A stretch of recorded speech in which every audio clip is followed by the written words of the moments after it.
नमस्कार, India voice देख रहे हैं आप और मैं हूं आपके साथ शिवम दुबे। इंडिया वॉइस के बेहद खास कार्यक्रम खबर दिन भर में आप सबका स्वागत। बुलेटिन की शुरुआत करेंगे, रुक करेंगे खबरों की ओर। प्रयागराज महाकुंभ में संगम तट पर मंगलवार और बुधवार की आधी रात को हुई भगदड़ में 35 से 40 लोग मतलब 30 लोग मारे गए और हादसे के 17 घंटे बाद सरकार ने 30 लोगों की मौत की पुष्टि की। शाम 6:30 बजे मेला अधिकारी विजय किरण आनंद और डीआईजी वैभव कृष्ण ने 3 मिनट की प्रेस कॉन्फ्रेंस कर यह जानकारी दी। डीआईजी वैभव कृष्ण ने कहा कि भगदड़ में 30 श्रद्धालुओं की मौत हुई, 60 लोग घायल हुए, 25 शवों की पहचान कर ली गई। मरने वालों में यूपी के सबसे ज्यादा 19, कर्नाटक के 4, गुजरात और असम के 1-1 श्रद्धालुओं की मौत हुई। उन्होंने कहा घाट पर कुछ बैरिकेड्स टूट गए, जिसकी वजह से जमीन पर सो रहे कुछ श्रद्धालुओं पर लोग चढ़ गए, जिससे अफरा तफरी मच गई। 29 जनवरी को शासन ने सख्त निर्देश दिए थे कि कोई वीआईपी प्रोटोकॉल नहीं होगा। मेला अधिकारी विजय किरण आनंद ने कहा जो श्रद्धालु महाकुंभ में आए हैं उन्हें वापस भेजने के लिए काम किया जा रहा है। प्रयागराज महाकुंभ मेला 2025 में मौनी अमावस्या से पहले देर रात संगम पर हादसा हो गया। यहां भारी भीड़ में भगदड़ मची, जिसमें 30 लोगों की जान चली गई और 60 लोग बुरी तरीके से घायल हो गए। प्रशासन की तरफ से मौतों पर आधिकारिक पुष्टि भी कर दी गई। डीआईजी कुंभ वैभव कृष्ण ने कहा कि मौनी अमावस्या पर भारी भीड़ से भगदड़ मचने के कारण यह हादसा हुआ और सरकार घायलों का उपचार करा रही है। आज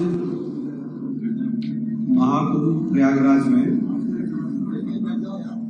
मौनी अमावस्या का मुख्य स्नान पर्व था 29 जनवरी 2025 को।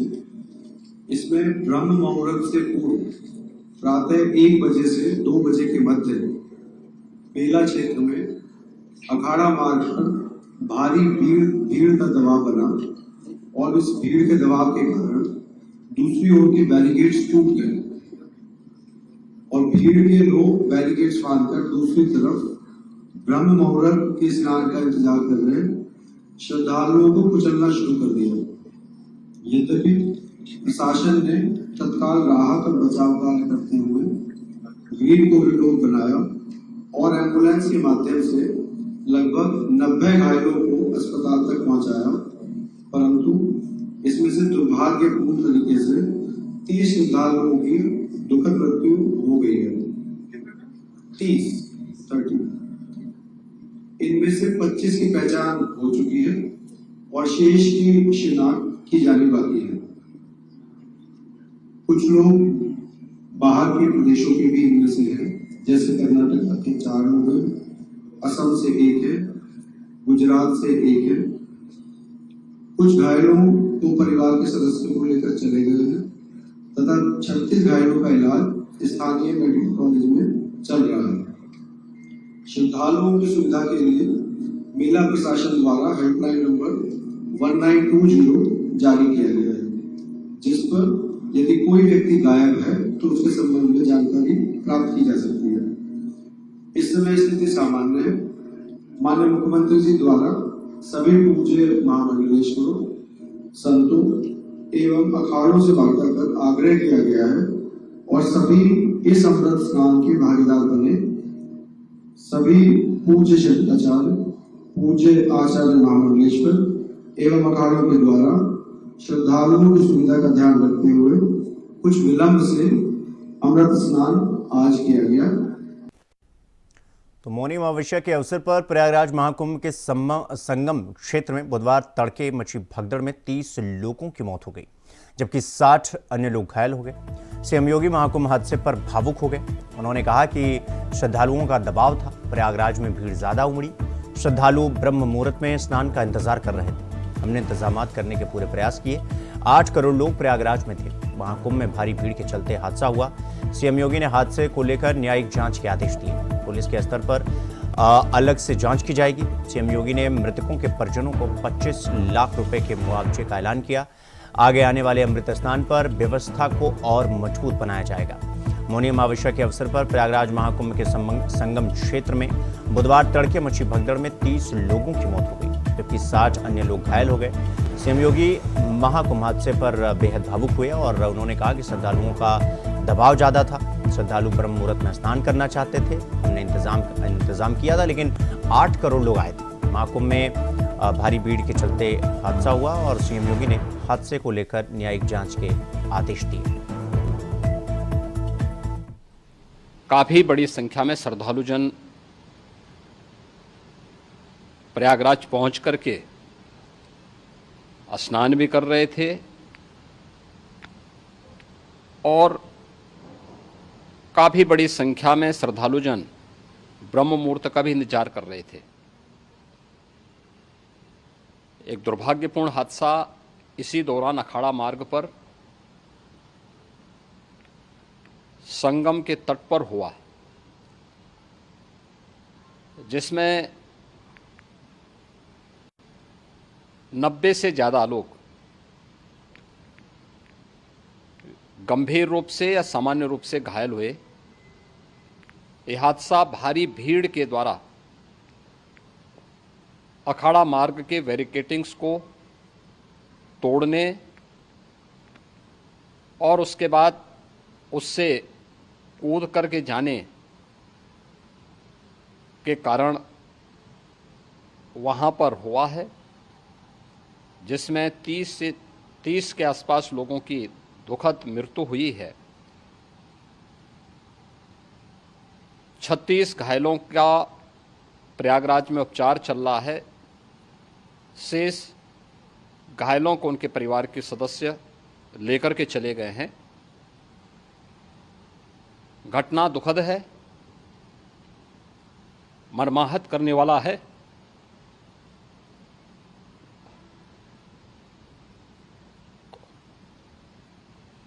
उन सभी परिजनों के प्रति हमारी पूरी संवेदना है। हम लोग रात्रि से ही लगातार प्रशासन के संपर्क में हैं। मेला प्राधिकरण, पुलिस प्रशासन, एनडीआरएफ, एसडीआरएफ,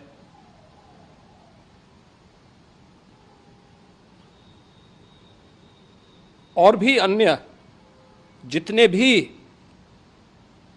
व्यवस्थाएं हो सकती थी उन सबको वहां पर तैनात किया गया है। परिणाम उसी का है कि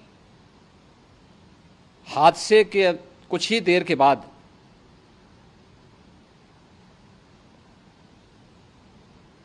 राहत कार्य को ग्रीन कॉरिडोर बना करके प्रशासन ने, पुलिस ने, एनडीआरएफ और एसडीआरएफ के स्वयंसेवकों ने सभी लोगों को हॉस्पिटल तक पहुंचाने का काम किया है। लेकिन दुर्भाग्य से इस दौरान ये मौतें हुई हैं।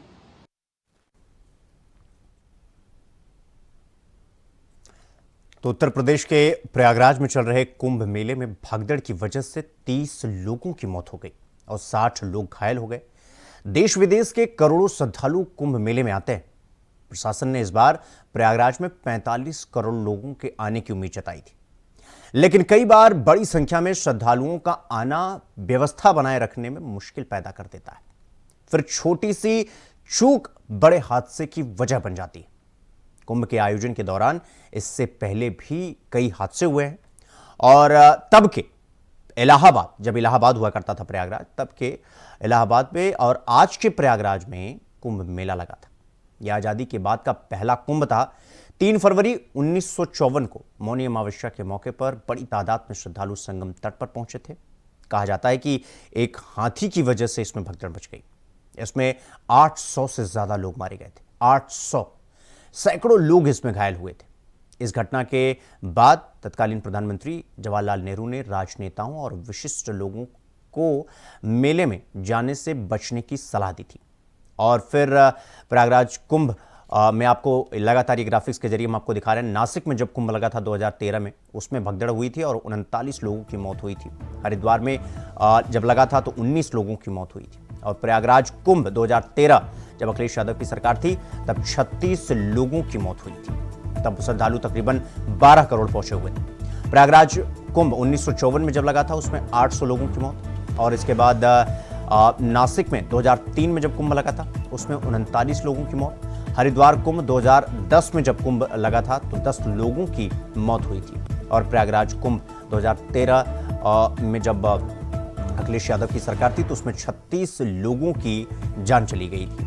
उज्जैन कुंभ 1992 में लगा था यानी 1992 में, उसमें 50 लोगों की मौत हुई थी और बीते दिनों जो दुर्घटना हुई, एक तरीके से कहें कि जो अनहोनी हुई, जो नहीं होनी चाहिए थी, उसमें तक अभी तक प्रशासनिक यानी आधिकारिक आंकड़ों के मुताबिक 30 लोगों की मौत हो गई थी। तो ये हम आपको ग्राफिक्स के जरिए बता रहे हैं कि जब जब कुंभ हुआ है और उसमें भगदड़ मची है तो ये मौत का आंकड़ा है। सबसे ज्यादा प्रयागराज में ही घटना घटी थी जब पहली बार कुंभ लगा था और इसके बाद फिर 800 लोगों की मौत हो गई थी। तब उस वक्त केंद्र में पंडित जवाहरलाल नेहरू की सरकार थी और ये आंकड़ा हमने आपको ग्राफिक्स के जरिए हमने आपको इससे पहले जो घटनाएं हुई थी उनका आंकड़ा दिया।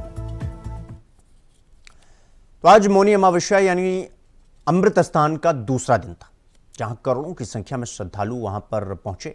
महाकुंभ में हुई भगदड़ को लेकर सीएम योगी ने हालात काबू में होने की बात की। इसके साथ ही सीएम योगी ने लोगों से अपील भी की कि वो अपने नजदीकी घाट पर स्नान करें। और क्या कुछ कहा मुख्यमंत्री योगी आदित्यनाथ ने, सुनिए। भारी दबाव श्रद्धालु जनों के कारण और श्रद्धालुओं के संगम नोच पर जाने के कारण वहां पर एक बना हुआ है, लेकिन पूरा प्रशासन मौके पे वहां मौजूद है। रात्रि को 1 से 2 बजे के बीच में अखाड़ा मार्ग पर, जहां पे अखाड़ों के अमृत स्नान के दृश्य से बैरिकेड्स भी किए गए थे, तो बैरिकेड्स को फांद करके आने में कुछ श्रद्धालु गंभीर रूप से घायल हुए हैं। उन्हें तत्काल हॉस्पिटल में पहुंचा करके उपचार आदि की व्यवस्था उनके लिए की गई है। उनमें से कुछ श्रद्धालु गंभीर रूप से घायल हैं। लगातार प्रशासन स्थानीय स्तर पर श्रद्धालुओं की सकुशल स्नान कराने के दृष्टि से रात्रि को कल सायंकाल 6:30-7 बजे से ही मौनी अमावस्या का मुहूर्त प्रारंभ होने के बाद से ही लगातार लगा हुआ है।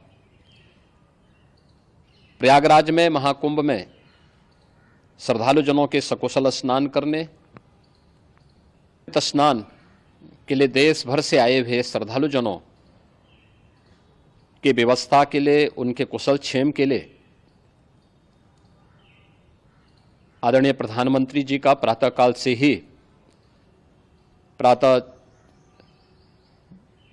से ही उनके लगभग 4 बार प्रधानमंत्री जी ने हालचाल लिया है। माननीय गृह मंत्री जी ने, माननीय राष्ट्रीय अध्यक्ष भारतीय जनता पार्टी श्री जेपी नड्डा जी ने, माननीय गृह मंत्री श्री अमित शाह जी ने भी, और प्रदेश की माननीय राज्यपाल श्रीमती आनंदीबेन पटेल जी ने भी लगातार जानकारी लेकर के सभी के कुशल क्षेम और सकुशल स्नान कराने के बारे में निरंतर रिपोर्ट ले रहे हैं। हम लोगों की प्रातःकाल से ही श्रद्धालुजन जो भी आए हैं वे स्नान कर सकें, इसके लिए यहाँ पे उच्च स्तरीय बैठक भी चल रही है, जिसमें मुख्य सचिव भी हैं, डीजीपी हैं, प्रमुख सचिव गृह हैं, मुख्यमंत्री कार्यालय के अपर मुख्य सचिव के साथ साथ एडीजी लॉ एंड ऑर्डर के साथ साथ अन्य वरिष्ठ अधिकारीगण मौजूद हैं। प्रयागराज में हालात वर्तमान में नियंत्रण में हैं, लेकिन भीड़ का दबाव बहुत बना हुआ है। अखाड़ा परिषद से जुड़े हुए पदाधिकारियों के साथ मैंने स्वयं भी बातचीत की है। आचार्य महामंडलेश्वरों से भी, पूज्य संतों के साथ भी मेरी बातचीत हुई है और पूज्य संतों ने बड़ी ही विनम्रता के साथ इस बात को कहा है कि नहीं, श्रद्धालु जन पहले स्नान करेंगे और फिर जब उनका दबाव कुछ कम होगा और वे सकुशल वहाँ से निकल जाएंगे, तब हम लोग स्नान करने के लिए संगम की तरफ जाएंगे। अभी पहले श्रद्धालु जनों को, चूँकि देश भर से आए हैं, तो इसके लिए उन्हें सभी अखाड़े इसके लिए सहमत हैं और सभी लोग इस व्यवस्था के साथ जुड़े हुए हैं। लगातार इस दिशा में हम लोगों का प्रयास है कि जो अब तक प्रातः काल से ही आपने देखा होगा, कल मैंने बताया कि कल लगभग 5.5 करोड़ श्रद्धालु कल महाकुंभ का स्नान किए हैं और आज प्रातःकाल तक लगभग 8:30 बजे तक 3 करोड़ से अधिक श्रद्धालु स्नान कर चुके हैं और ये लगातार जारी है। लेकिन संगम नोच पर, अखाड़ा मार्ग पर,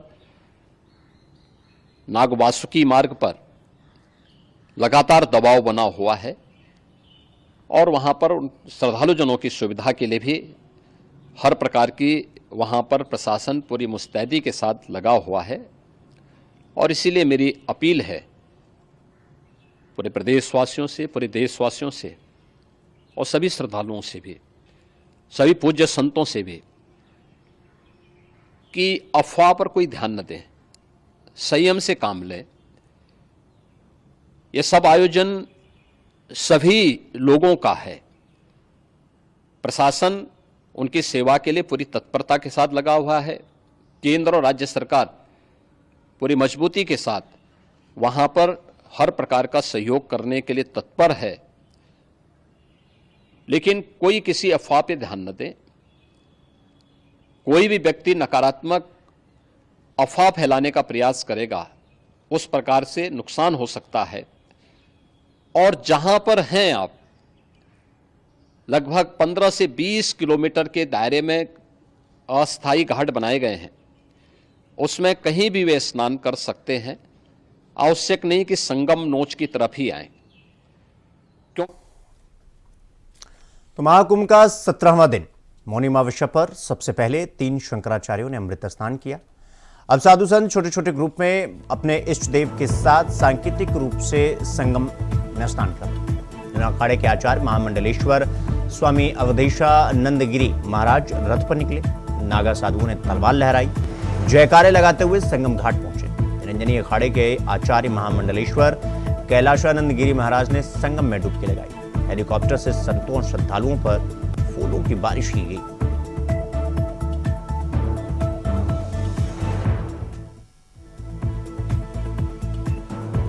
तो ये 6 तस्वीरें हम आपको दिखा रहे हैं किस तरह से अलग अलग अखाड़े के जो महामंडलेश्वर हैं, साधु संत, वो किस तरह से तलवार लहराते हुए और सहजता से उन्होंने आज मौनी अमावस्या के दिन उन्होंने त्रिवेणी संगम में स्नान किया। और ये 6 अलग अलग तस्वीरें दिखा रहे हैं, जिसमें एक तस्वीर बेहद खास है।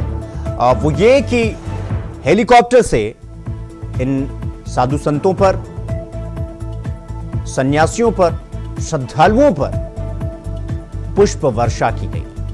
तो ये जो 5वीं तस्वीर आप देख रहे हैं, ये सबसे अलग तस्वीर, जिसमें गुलाब की पंखुड़ियां और गुलाब के फूलों की वर्षा की जा रही है श्रद्धालुओं पर।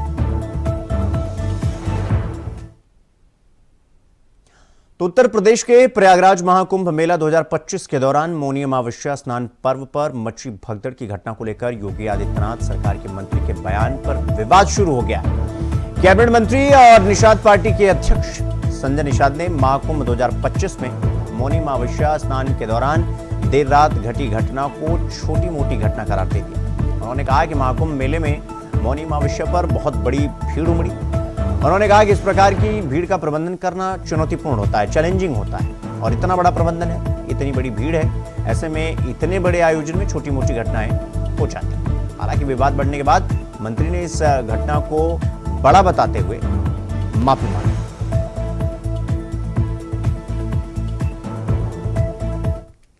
घटना है, हम लोग इस पर बहुत दुखी हैं। माननीय मुख्यमंत्री जी खुद संज्ञान में लिए हैं और इस पर हम लोग शांति की अपील करते हैं। और बड़ी संख्या में श्रद्धालु हैं और उस वजह से किन परिस्थितियों में घटना घटी है वो तो अलग है, लेकिन आगे हम लोग चाहते हैं कि शांति रहे और जहाँ मौका मिले, जहाँ घाट हो, उसी जगह पर लोग स्नान करें, ये अपील हमारी है। और अफवाहों पर कम है।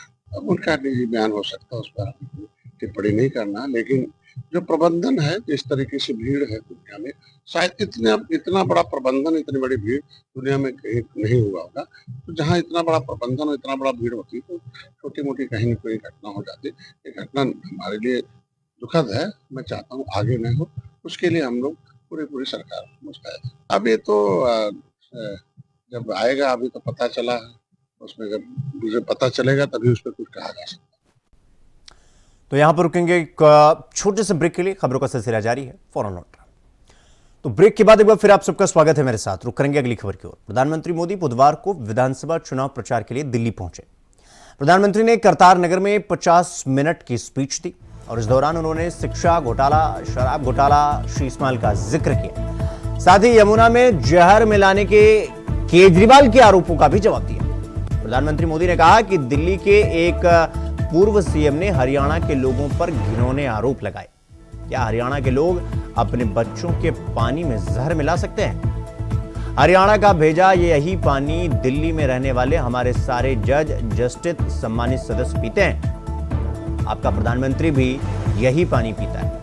क्या कोई सोच सकता है कि मोदी को जहर देने के लिए हरियाणा ने जहर दिया होगा? क्या बात करते हो? प्रधानमंत्री ने चुनाव सभा के दौरान कुंभ हादसे का भी जिक्र किया। प्रधानमंत्री ने कहा, महाकुंभ में जो दुखद हादसा हुआ उसमें हमने कुछ पुण्य आत्माओं को खोया है। उनके परिवार के प्रति संवेदना व्यक्त करता हूं। क्या कुछ कहा प्रधानमंत्री ने, सुनिए। आज की चुनाव सभा को संबोधन करने से पहले मैं महाकुंभ में जो दुखद हादसा हुआ है उस हादसे में हमें कुछ पुण्यात्माओं को खोना पड़ा है। कई लोगों को चोटें भी आई हैं। मैं प्रभावित परिवारों के प्रति संवेदना व्यक्त करता हूं और घायलों के जल्द स्वस्थ होने की कामना करता हूं। मैं यूपी सरकार के साथ निरंतर संपर्क में हूं। मौनी अमावस्या की वजह से करोड़ों श्रद्धालु आज वहां पहुंचे हुए हैं। कुछ समय के लिए स्नान की प्रक्रिया में रुकावटें आई थी, लेकिन अब कई घंटों से सुचारू रूप से यात्री स्नान कर रहे हैं। मैं फिर एक बार उन परिवारजनों के प्रति अपनी संवेदना व्यक्त करता हूं। और अफवाह फैला रहे हैं कि भाजपा योजनाएं बंद करेगी। ये कुछ लोगों की ऐसी आदत होती है झूठ बोलने की। 2014 में जब मैं चुनाव लड़ रहा था लोकसभा का, तो ये कांग्रेस वाले गांव-गांव, गली-गली जाकर के कहते थे कि मोदी आएगा, भाजपा आएगी, ये मनरेगा बंद हो जाएगा, आपकी रोजी रोटी खत्म हो जाएगी, भड़का रहे थे। आज 11 साल हो गए। मैंने उस दिन भी कहा था, मैं योजनाओं को बंद नहीं करूंगा, मैं योजनाओं को बल दूंगा। और हमने बल दिया। उसमें जो बेईमानी थी, मनरेगा में से बेईमानी को हटाया और मजबूती देने का काम किया। हमारे देश में परंपरा है, किसी भी सरकार कितनी ही बुरी क्यों ना हो, कितने ही बदनाम क्यों ना हो, लेकिन अगर उसके कार्यकाल में कोई अच्छी चीज शुरू हुई हो तो हर सरकार उसको आगे चलाती है। अटल बिहारी वाजपेयी ने प्रधानमंत्री ग्राम सड़क योजना शुरू की थी। उसके बाद कांग्रेस आई तो अखबार वाले लिखते थे, क्या अटल जी की ये पीएम ग्राम सड़क योजना चालू रहेगी क्या? मनमोहन सिंह जी के। तो अगली खबर आगरा से है, जहां टप्पेबाजी करने वाले गैंग का थाना लोहा मंडी पुलिस ने भंडाफोड़ किया। एसीपी लोहा मंडी के नेतृत्व में थाना लोहा मंडी पुलिस एसओजी सर्विलांस ने साझा रूप से बड़ी कार्रवाई की। आपको बता दें कि ईरानी गैंग के कुल 5 अभियुक्तों को थाना लोहा मंडी पुलिस ने मुठभेड़ के दौरान गिरफ्तार किया। आपको बता दें कि पुलिस मुठभेड़ में गोली लगने से 2 अभियुक्त घायल हुए। इनके कब्जे से 26,000 रुपया कैश, ज्वेलरी और यूपी पुलिस के फर्जी आईडी कार्ड्स, एक कार और अन्य सामान बरामद हुआ। आपको बता दें कि थाना लोहा मंडी क्षेत्र में टप्पेबाजी की 2 घटनाओं को इनके द्वारा अंजाम दिया गया था, जिसके बाद गुड वर्क करने वाली टीम को डीसीपी सिटी ने 15,000 रुपए का कैश रिवॉर्ड देकर सम्मानित किया।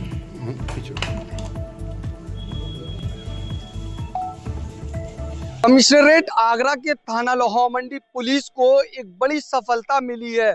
वहीं आपको बता दें कि थाना लोहा मंडी पुलिस सर्विलांस एसओजी की ईरानी गैंग के टप्पेबाजी करने वाले गैंग के 5 अभियुक्तों के साथ मुठभेड़ हो गई, जिसमें 5 अभियुक्तों को आगरा पुलिस ने गिरफ्तार कर लिया है, जिसमें से 2 अभियुक्तों के पैर में गोली लगी है, उनका उपचार हॉस्पिटल में चल रहा है। वहीं आगरा पुलिस ने 5 अभियुक्तों के पास से 26,000 रुपए कैश, एक स्विफ्ट डिजायर कार और यूपी पुलिस के फर्जी आई कार्ड, जो फर्जी आई कार्ड दिखाकर लोगों के साथ टप्पेबाजी की घटनाओं को अंजाम देते थे। हालांकि लोहा मंडी क्षेत्र में भी कई घटनाओं को ये गैंग अंजाम दे चुका था, लेकिन आगरा पुलिस ने इस गैंग का खुलासा किया है, 5 अभियुक्तों को गिरफ्तार कर लिया है और आगे की कार्रवाई में पुलिस जुटी है। लोहा मंडी पुलिस की ये मुठभेड़ एसीपी के नेतृत्व में की गई, जिसमें एसओजी सर्विलांस और थाना लोहा मंडी पुलिस मौजूद रही।